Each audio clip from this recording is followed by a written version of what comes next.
Voilà, bonsoir à chacun et à chacune. Ça fait plaisir de pouvoir revenir dans cette église de maison pour pouvoir vous apporter la parole de Dieu. Voilà. Seigneur Jésus, merci pour ce temps d'intercession qui a précédé ce temps de prédication de la parole. Merci pour ta présence. Nous lions l'attaque du malin dans le nom de Jésus. Nous allons nous passer captifs aux puissances de la parole de Dieu et nous proclamons que là où est l'Esprit Seigneur, là est la liberté. Nous proclamons la vie de Dieu au milieu de nous. Nous proclamons que sur cet endroit, que Satan est vaincu et que Jésus-Christ est Seigneur à la gloire de Dieu le Père. Dans le nom de Jésus. Amen. Amen. Alléluia. Gloire à Dieu.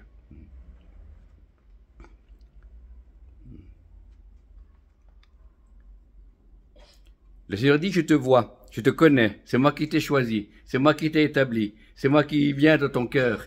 Je veux plus de place. Je veux encore t'utiliser, mon fils, ma fille. Je cherche de nombreux vases de la francophonie où je vais pouvoir déverser mon onction, déverser mes désirs, déverser ma joie. Parce que mon peuple, dans différents endroits, manque de joie. Et moi, je suis un Dieu de joie. Et je vais ramener la joie au milieu de mon peuple. Je vais ramener la foi. Je vais ramener une nouvelle dimension de mon royaume dans les églises, dans les œuvres chrétiennes. Parce que c'est moi qui suis l'alpha et l'oméga, le commencement et la fin. Je n'ai pas changé. Je suis le même hier, aujourd'hui, éternellement. Je suis celui qui est de toute éternité. Et c'est moi qui tiens les clés du séjour des morts. Alors ne crains pas, peuple de Dieu. Relève la tête.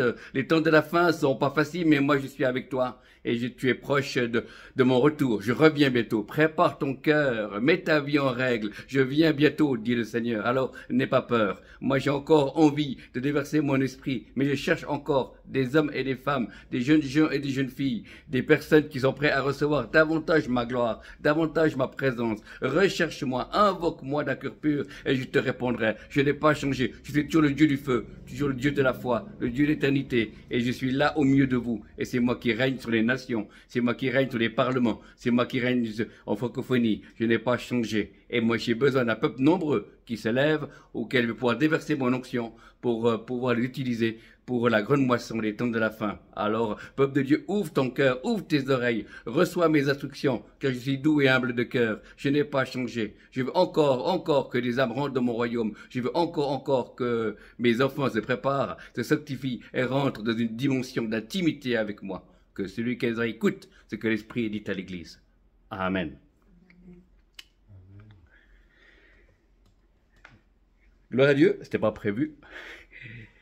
Voilà, alors le message de ce soir, premièrement c'est pour tout public, hein, mais c'est avant tout pour différentes personnes. Il y a pour mes amis les prophètes, il y a pour ceux qui prient pour les prophètes et ceux qui travaillent avec des prophètes. Alors là, le titre du message de ce soir s'intitule La sécurité du prophète. La sécurité du prophète. Oui, voilà. Je tiens à le dire qu'un ministère de prophète n'est pas infaillible. Un ministère de prophète n'est pas quelqu'un qui sait tout, qui voit tout, qui connaît tout. Un ministère de prophète, c'est un des ministères, parmi il y en a 5, hein. Et ben, c'est un des ministères qui n'est pas le plus important, mais il a sa place au milieu de l'Église. Donc, le verset que nous allons voir ce soir, en toile de fond, il y a plusieurs versets, mais le premier c'est 1 Corinthiens 12, verset 28. 1 Corinthiens 12, verset 28. 1 Corinthiens 12, verset 28 nous dit « Dieu a établi dans l'Église, premièrement des apôtres, deuxièmement des prophètes, troisièmement des enseignants. Ensuite viennent les miracles, puis le don de guérison, les aptitudes à secourir, à diriger ou présider, ou parler de nouvelles langues. » Amen. Voilà. Donc Dieu établit dans l'Église premièrement des apôtres, deuxièmement des prophètes et troisièmement les enseignants. Voilà. Quelqu'un a dit que le prophète c'est la tranche de jambon ou la tranche de dinde et les deux morceaux de pain, c'est l'apôtre et l'enseignant. Paf, on est coincé au milieu, dans l'amour de Dieu. Alléluia. En discutant avec plusieurs serviteurs de Dieu, on a découvert que dans le corps de Christ, il y avait beaucoup de faux prophètes. Des gens qui se disent et qui n'ont pas été appelés. Des gens qui prophétisent, peut-être juste, mais ils n'ont pas un ministère de prophète. Et c'est bien de discerner. Il y a beaucoup de contrefaçons. Voilà, un prophète ne doit pas être tout seul. Un prophète est soumis à d'autres ministères. Et c'est pour ça, sa sécurité et sa survie et ça pour la durée. Donc, on voit que j'ai trouvé 3 points que nous allons voir ce soir. Il y a plusieurs points, mais 3 points principaux qui permettent qu'un prophète est en sécurité. Alors, le premier point que nous allons voir ce soir est la sanctification. Amen. La sanctification, c'est Hébreux 12, 14. Hébreux 12, 14. Nous allons lire. Voilà. Hébreux 12, 14. Hébreux 12, verset 14.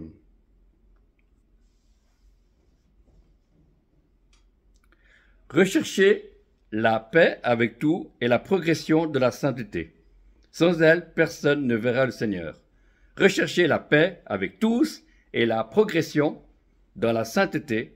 Sans elle, personne ne verra le Seigneur. Amen.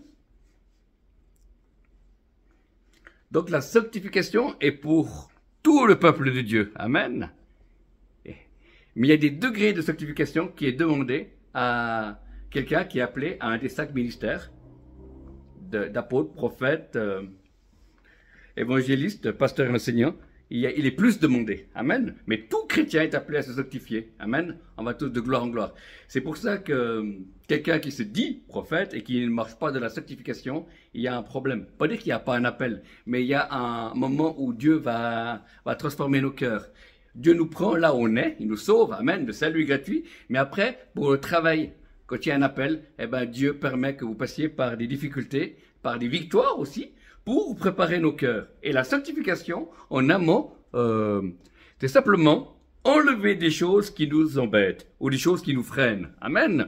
Voilà. Donc, c'est pas de pas faire des choses pour pas faire des choses. Amen. Je dois pas fumer, etc. Non. La véritable sanctification, c'est enlever des choses pour qu'on ait plus de la présence de Dieu. C'est enlever des choses pour qu'il y ait plus la puissance de Dieu qui se manifeste. C'est enlever certaines habitudes pour les remplacer par des autres qui sont conformes à la Bible afin que Dieu puisse manifester sa gloire, sa vie, sa paix en abondance.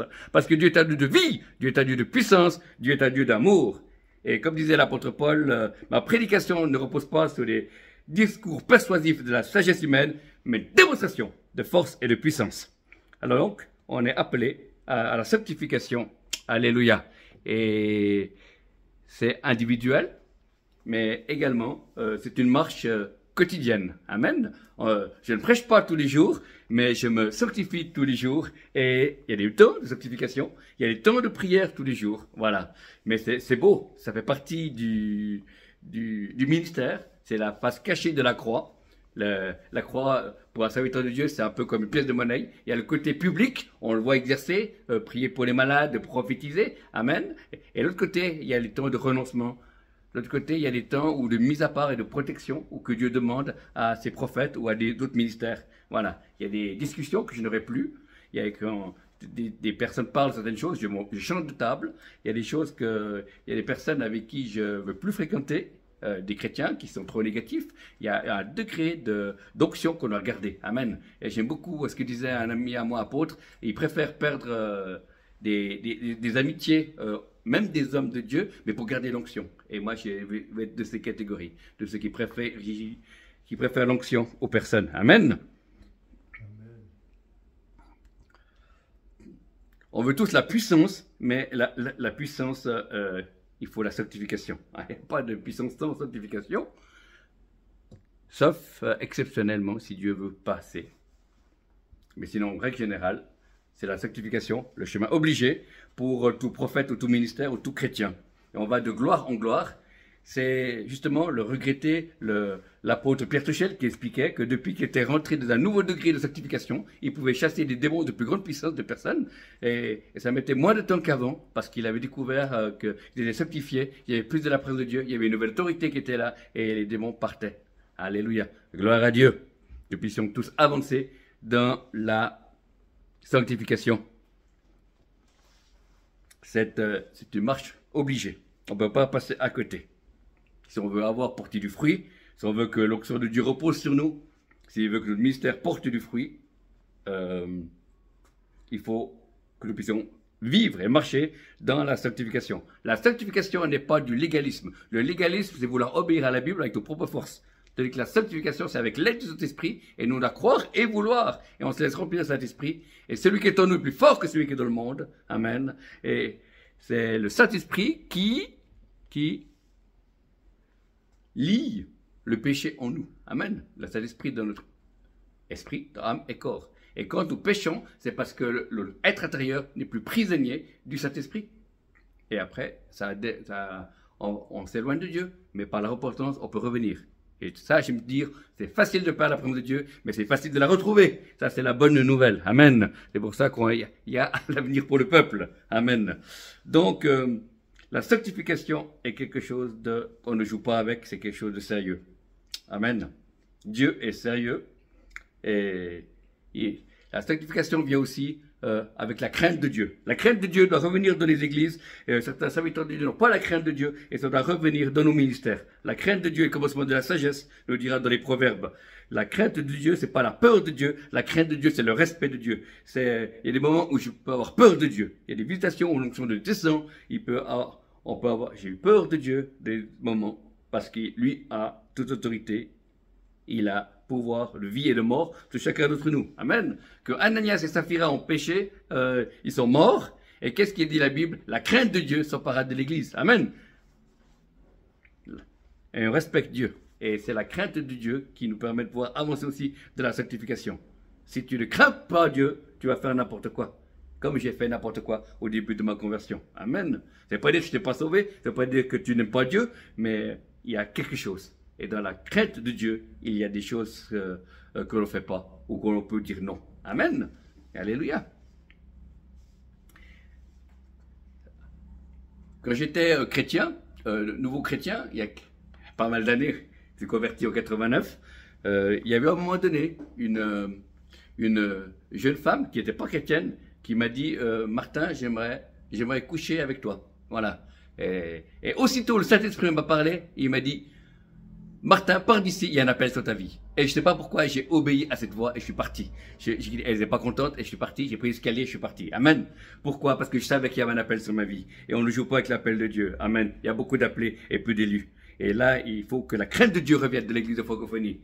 Et si on vient à la crainte de Dieu, eh ben, ça précède la puissance de Dieu et la gloire de Dieu.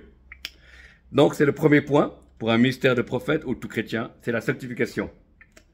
Le deuxième point, c'est être rempli de la parole. Amen. Écrite ou audio et révélation. Oui, l'homme ne vivra pas de pain seulement, mais de toute parole qui sortira de la bouche de Dieu. Amen. Alors, la parole de Dieu écrite. Amen. Mais audio, c'est parce que moi, j'ai bien écouté la Bible avec mes écouteurs et j'ai le Nouveau Testament et Proverbes et Psaumes sur mon téléphone. Et j'aime bien dans les moments d'embouteillage, où je vais faire les commissions pour mon épouse, et ben, je mets mes écouteurs, j'écoute des psaumes, des proverbes, des bouts d'épîtres et c'est encourageant. Et la foi vient de ce que l'on entend et ce que l'on vient de la parole de Dieu. Donc, être rempli de la parole, il y a aussi la révélation. Savoir quand Dieu parle et quand Dieu parle pas. Amen. Surtout pour un ministère de prophète. Voilà. Il y a des moments où, dans la journée, ben, Dieu parle. Il y a des moments où il ne parle pas. Amen. Dieu parle pas tout le temps, mais Dieu parle souvent. J'aime bien dire ça. Dieu parle pas tout le temps, mais il parle souvent. Et c'est bien d'apprendre à être attentif à ce qu'il veut nous dire. Soit parce qu'on voit, il y a une vision qui vient. Il peut y avoir un verset biblique qui vient, des paroles de chant, il peut y avoir des manifestations corporelles, je peux commencer à trembler, ou avoir ma main qui tremble comme ça, ou voilà, une chaleur qui vient de la nuque, voilà, comme si quelqu'un me soufflait de la nuque, il n'y a personne, et c'est une manifestation comme quoi Dieu veut parler, amen. Il faut être attentif à ces signes, alléluia. Donc, être rempli de la parole de Dieu, c'est Ézéchiel 3:1. Ézéchiel 3:1, on va aller dans la parole de Dieu, Ézéchiel 3:1. Alors, Ézéchiel 3:1. Alors,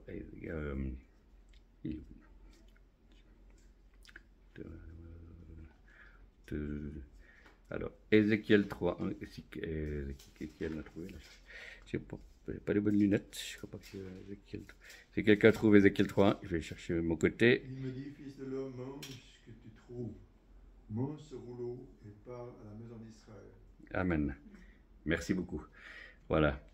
Mange le rouleau et parle à la maison d'Israël. Et j'ai découvert que c'est intéressant. Il y a une femme de Dieu, une femme prophète, Sidi Jacob, qui explique que sa vie de prière, sa vie de lecture de la Bible influence sur la profondeur des prophéties. Amen. Et j'ai découvert que je pouvais prophétiser beaucoup, mais c'était des prophéties légères. Mais quand tu donnais moins de prophéties, mais qui étaient nourries de la parole, il y a une foi nouvelle et une autorité qui venait. Voilà.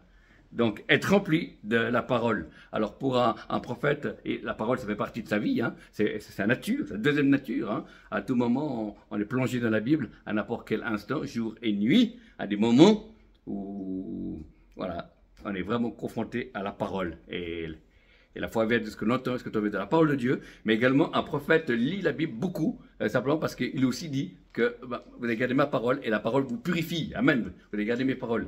Et les paroles de Dieu nous purifient. Il y a une purification aussi. Alléluia. De l'esprit, l'âme et le corps. Amen. Quand on lit la parole, il y a une purification. Amen. Il y a une mise à part de nos pensées. Il y a quelque chose qui vient. Et le Saint-Esprit, quand on prie pour les gens, le Saint-Esprit rappelle des versets qu'on a lus quelques semaines avant, ou bien des versets des prédications qu'on a entendues quelques semaines avant. Il est là pour ramener les choses à la lumière, et surtout la parole. On ne sépare pas, pour un prophète, il ne sépare pas la parole et l'esprit. Amen.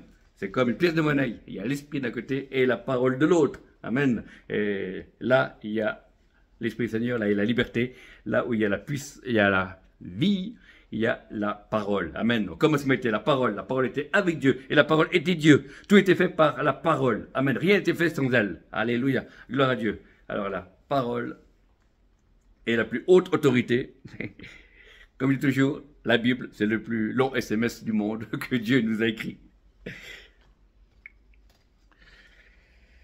Donc, pour être en sécurité, un prophète doit vivre de la sanctification, doit être rempli et nourri de la parole. Amen. Beaucoup de personnes prophétiques ont dévié parce qu'à un moment donné, ils sont sortis du cadre de la parole. Amen.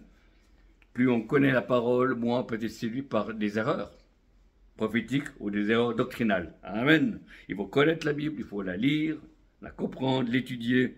Amen. C'est que ce livre ne se donne pas de ta bouche, médite-le jour et nuit, dira Dieu à Josué, dans Josué 1.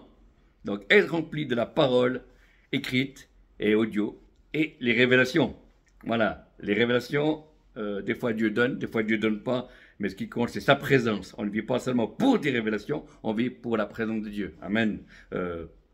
C'est le prophète Élie qui dira, devant le Dieu de lequel je me tiens. Amen. Et voilà, il se tient devant Dieu. Que Dieu parle ou ne parle pas, ce qui compte, c'est sa présence. Et quand on est un prophète de Dieu, on aime la présence de Dieu. On se tient devant Dieu parce qu'on l'aime pour qui il est. Et un prophète, c'est un ami de Dieu, comme Abraham.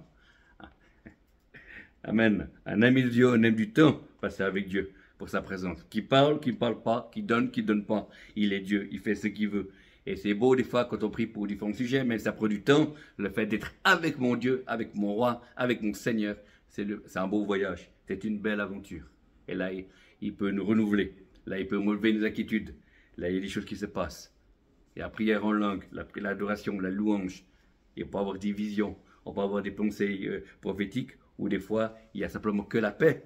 Mais ce qui compte, c'est qu'on soit en contact avec le roi des rois, avec le Seigneur. Amen. Et un cœur passionné pour Jésus. Amen. Nous protège. Être passionné pour Dieu, c'est être rempli de la parole. Amen. Chrétien en danger, si vous mettez la parole de côté et vouloir vivre que des dons ou des expériences spirituelles. Hein? Amen. Je suis pour les dons d'esprit, pour les expériences spirituelles. Mais je suis pour la lecture de la Bible. Amen. La foi vient de ce que l'on entend, ce que l'on vient de la parole de Dieu. Ensuite, pour la sécurité du prophète ou d'un ministère, le troisième point, c'est exercer en public, sauf exception. Exercer en public, c'est 1 Corinthiens 14, 29. 1 Corinthiens 14, 29. Alors, 1 Corinthiens 14, 29. 14, 29. Voilà le trou. quant aux prophètes, que 2 ou 3 parlent et que les autres évaluent leur message. Quant aux prophètes, que 2 ou 3 parlent et que les autres évaluent leur message. Voyez, c'est intéressant. Quant aux prophètes, que 2 ou 3 parlent. Donc on les laisse parler et après on évalue ce qu'il dit, leur message. Amen. Alléluia. Donc c'est bon, la parole prophétique. Il y a 3 semaines, j'étais dans les Cévennes en France et au retour d'une réunion, on était dans la voiture et quelqu'un en Suisse m'a appelé. Et avant le Covid, 6 ans avant le Covid, il y a une personne, une femme de Dieu qui était là et j'avais prophétisé sur elle plusieurs choses, dont je lui ai dit, à un moment donné, tu vas vivre plusieurs résurrections de morts et la première personne que tu vas ressusciter sera un enfant. Et elle me téléphone il y a 3 semaines en arrière. Il y a eu 6 ans entre la parole prophétique. Elle m'a dit, Martin, c'est fantastique. J'étais au Luxembourg et j'étais faire prêcher là-bas, une conférence. Et après la réunion, je crois que les enfants, ils ont joué. Et puis je crois qu'il y a quelqu'un qui était un enfant, qui était fatigué. Elle dit, je vais dormir dans la voiture. Et puis là, il s'est mis dans la voiture et son cœur s'est arrêté. Et après, je crois qu'il y a eu des infirmières qui sont arrivées, 2 personnes, je crois, qui ont examiné, puis ils ont vu que l'enfant était mort. Et puis la femme de Dieu est venue, l'a prié, puis cet enfant a ressuscité. Amen. Et après, elle est rentrée chez elle, elle a loué Dieu, puis Dieu l'a dit, prends une de tes cassettes anciennes. Et elle a découvert, 6 ans, une prophétie que je vais donner 6 ans avant, comme quoi elle allait avoir ce ministère qu'elle allait changer, vivre de résurrection de mort. Et ça a commencé par cet enfant qui avait 8 ans et demi, je crois, environ. Voilà. Donc c'est intéressant, la puissance de la parole prophétique, voilà, qui est exercée en public. Alléluia. Et que je dis exception, c'est-à-dire que des fois, Dieu n'est pas limité, mais c'est des exceptions. Il ne faut pas que tout devienne une exception. Et puis il y a quand même des bons ordres. Dieu est un Dieu d'ordre, pas un Dieu de désordre. Ça m'est arrivé qu'une fois de ma vie de prophétiser sur un répondeur automatique. Le Seigneur m'a demandé d'appeler une personne, n'était pas là, donc j'ai laissé une prophétie sur un répondeur automatique. J'ai fait ça une fois dans ma vie, et après le résultat, quelqu'un m'a passé par un temps de découragement, qui était très triste, et il est rentré chez lui, cette personne, et il a écouté une parole prophétique sur le répondeur automatique, et ça l'a encouragé. Voilà, amen. Ça ne veut pas dire que maintenant je vais ouvrir une église de ceux qui prophétisent sur les répondeurs automatiques. Non, pas du tout. Voilà, c'est un exemple. Ou bien c'est arrivé qu'en pleine rue, tout d'un coup, quand on rentre de réunion, tout d'un coup, le Saint-Esprit vient sur la personne qui nous dit au revoir, parce qu'on a été boire un café chez la personne, le Saint-Esprit tombe sur nous, il en prophétise sur la personne devant la porte, ça arrive, mais rarement, très rarement, ça arrive. Voilà. Je crois qu'il y a, pour éviter les prophéties de couloir, pour éviter les fausses prophéties, il faut qu'il ait des témoins. C'est pour ça que je fais souvent enregistrer les paroles prophétiques aux gens, pour justement s'il y a une incompréhension ou simplement pour qu'ils puissent garder la foi en réécoutant ces paroles. Oui, moi aussi j'enregistre quand des frères et sœurs prophétisent sur moi ou des serviteurs de Dieu. Je les réécoute et j'aime bien voir ce qui est en marche, ce qui a déjà été accompli, gloire à Dieu, ou ce qui sera accompli plus tard. Et on a besoin de ça. Donc les ministères de prophètes sont là pour exercer en public. Amen. Exercer aussi sur les serviteurs de Dieu, dans les anciens, les pasteurs. Quand je vais visiter des églises, souvent je prophétise aussi sur eux. Il y a aussi besoin, et souvent certains pleurent parce qu'ils donnent tout au troupeau, puis ils s'oublient un peu comme des parents.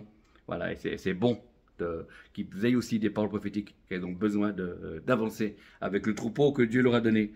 On a tous besoin de paroles prophétiques. Amen. Parce que Dieu parle par la Bible, mais on a aussi besoin. Il est écrit dans une épître à Timothée, combat le bon combat de la foi avec les prophéties que tu as reçues par l'imposition des mains du collège des anciens. Amen. Donc on a la Bible et les prophéties pour pouvoir croire et avancer pour le présent et le futur. Voilà. Alléluia. Gloire à Dieu.